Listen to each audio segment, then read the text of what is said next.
भारत किस दिन आजाद हुआ है, हुआ भी है कि नहीं हुआ है, यह चर्चा का विषय नहीं होना चाहिए। अपनी डेट ऑफ बर्थ आपको याद है, इस देश की डेट ऑफ बर्थ फ्रॉड है, लेकिन हम फ्रॉड को चला रहे हैं। हम पूछते नहीं, का बेमतलब की बातों पे घंटों की चर्चा है और लिखा हुआ है। ऐसा नहीं है कि कोई मैंने ओरिजिनल डॉक्यूमेंट जो उस समय के हैं सब अवेलेबल थे 3 मूर्ति में, और नहीं हो तो गूगल करके इंग्लैंड की जो म्यूजियम है उसमें सब अवेलेबल है।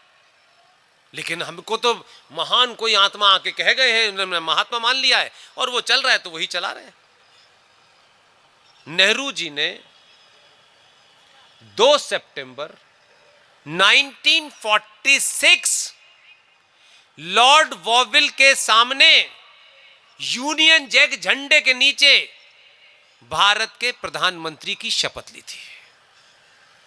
2 सितंबर 1946। आया समझ में?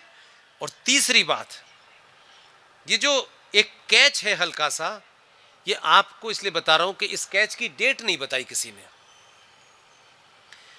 वो कैच ये है कि 46 में तो संविधान लिखना शुरू हुआ और संविधान खत्म कब हुआ है? 1950 में, राइट? हां ना, तभी संविधान दिवस मनाते हैं ना। तो संविधान लिखा भी नहीं गया, पूरा भी नहीं हुआ।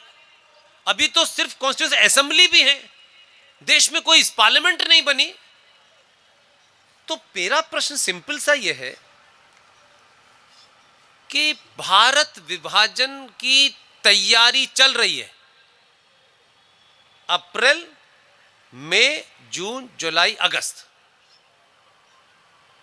अगस्त में यह बताया गया कि 15 अगस्त को भारत आजाद हुआ, ठीक है? और संविधान 1950 में। तो कौन सी ऐसी जल्दी थी कि यह विषय इतना मतलब भयानक था कि अगर यह नहीं किया तो भारत टूट जाएगा या भारत कुछ और हो जाएगा? आपको पता है 6 दिसंबर 1946 को संविधान बनने की शुरुआत हुई और 11 अप्रैल 1947 को क्या हुआ? ना संविधान था, ना संसद थी, ना कोई डिबेट थी, ना बहस थी, ना कोई आर्गुमेंट था। तो सवाल आपको यह पूछना चाहिए था कि अगर जब संसद ही नहीं थी, जब संविधान कंप्लीट ही नहीं हुआ था, संसद के नियम नहीं फाइनल थे, तो 11 अप्रैल 1947 को उस समय क्या देश के अलग अलग हिस्सों में दंगे होने लगे थे, मारकाट की खबरें आने लगी थीं, वो तो अगस्त आते आते तक बढ़ गया।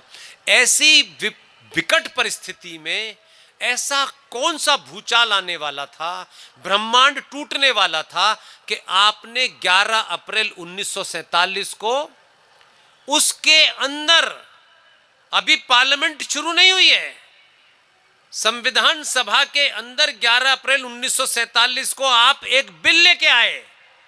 वो बिल क्या था? वो हिंदू कोड बिल था। अब हिंदू कोड बिल ऐसे लग रहा है कि अगर ये नहीं आता तो देश दोबारा से गुलाम हो जाता। इस पे किसने डिबेट की, किसका क्या आर्गुमेंट है, चल गया और हम चलाए जा रहे हैं। बस उससे आगे हमको कोई सोचना वोचना नहीं है। इसलिए अगर उनकी किताब पढ़नी है, आचार्य जे.बी. कृपलानी की, उन्होंने किताब लिखी है गांधी एंड अनार्की, पढ़ लीजिएगा। सब लिख के गए हैं, कुछ उन्होंने छुपाए उपाए नहीं है। इसलिए आप सिर्फ ये जो चलते फिरते सड़क छाप चीजें हम सुन लेते हैं, उनको मत बोला करिए बिना मतलब के। हम शेर व शायरी में शान नहीं जानते। मजहब नहीं सिखाता आपस में बैर रखना, हिंदी है हम वतन, वाह वाह वाह वाह वाह वाह वाह, ताली बज रही, वाह वाह वाह, कोई मतलब नहीं पता। अबे पूरी दुनिया में मजहब ही सिखाता है बैर रखना। पूरी दुनिया में मजहब की लड़ाई हो रही है। ये मजहबी है जो बैर रहा, लेकिन कैसे ट्विस्ट करके आपको बताया कि मजहब नहीं सिखाता आपस में बैर रखना, हिंदी। वाह वाह वाह वाह, क्या अद्भुत है, पता ही नहीं है। और जिसने लिखा वही इकबाल, मुस्लिम लीग का अध्यक्ष था 1906 में। जब तक अपने पीछे के इतिहास को करेक्ट नहीं करेंगे तब तक आप मार खाते रहेंगे और आपको यह समझ नहीं आएगा कि हमसे गलती क्या हुई है। उसे करेक्ट करना जरूरी, ये नहीं आगे बढ़ो, अब क्या रखा है, आगे बढ़ो करते करते आपने, आपके नेताओं ने और संगठनों ने ये स्थिति पहुंचा दी है कि आज की डेट में भारत के अंदर, ये मैं नहीं कह रहा, it's not my argument, it is been discuss in the parliament. Parliament में कोई तथ्य अगर गलत होगा तो माफी मांगनी पड़ेगी, कार्रवाई से उसे निकालना पड़ेगा। भारत के 7 राज्यों में आप नहीं है, 3 राज्यों में 42 हैं, 41 हैं, 39 हैं। भारत माता की जय।